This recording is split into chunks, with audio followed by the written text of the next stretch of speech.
we're on 1896 now. Richard O'Reilly, who was a GAP, a Justice of the Peace, man of the establishment, was at the Spring Assize in Listowel.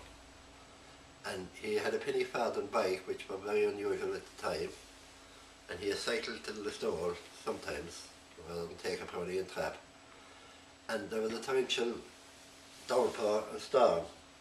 And on the way home from Listowel, he got pleurisy and pneumonia, and he died after a few weeks in bed upstairs. His wife, Ellen Mangan, took over the business then, and her son Michael, and his new wife Nancy Brown from Philadelphia. They said she thought Bally was too quiet. She was used to the hurly-burly of Philadelphia, and she said a reason that she wanted to move out and sell the business and go to Dublin where there would be more life. She said there was no tennis court in Ballylongford anyway, so that was one reason. And Michael O'Reilly, his brain, he was too active in the head, and I suppose it was too quiet, and he couldn't see himself finishing his days as a merchant. He was a strong nationalist, and he said that if he stayed in Ballylongford, he'd drink himself to death, because he had an uncle that did drink himself to death, a brother Richard, that tried to do everything for him. Thomas O'Reilly, he lived in Glyn. We won't go into the whole details of the rest of his uncles now, and because it would take too long anyway to get too convoluted. But his mother saw the place. When Mike Finucane came back from the States, he saw it advertised in the Kerry Sentinel. He'd been there 20 years, he was working the railways. And it was after the Civil War in America, things were tough, you had to be tough out there. Things were, the opportunities were there to make money if you wanted it.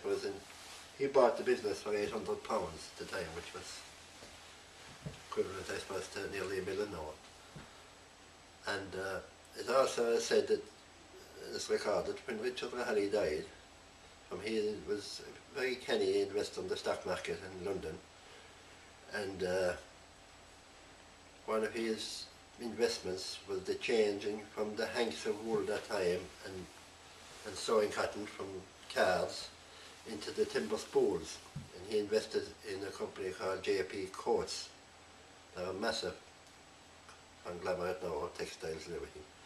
And he was one of the founder investors in. He made an awful lot of money because he left £120,000 when he died. And his wife, they bought Hubbard Park in Dublin, the O'Reilly did, and his sisters Anna, and they bought other houses in Dublin, Anna and Neil.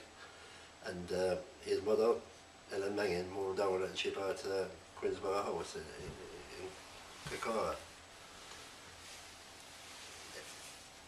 And the O'Reilly then, the rest is fairly well documented. He went to America then with his wife, and he worked in her father's business, the wool business and textile business, and he also started a shop.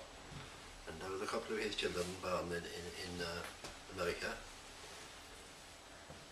And he came back in 1809, and he was the editor of Clive Sullis, and he brought back the old Irish typeface, the old Irish script, and he also was a founder member of the Irish Volunteers. That was 1909, was it? Yeah. And as we know, he was one of the instigators of the Horde going on in the house, and with Mary Springrice and the rest kind Childers and his wife, and the Ascard. And the rest is fairly well documented, but I'm giving the local side of it. And today is, what date's today? The 10th of March 1968. 2016, and we're celebrating the 100th anniversary of the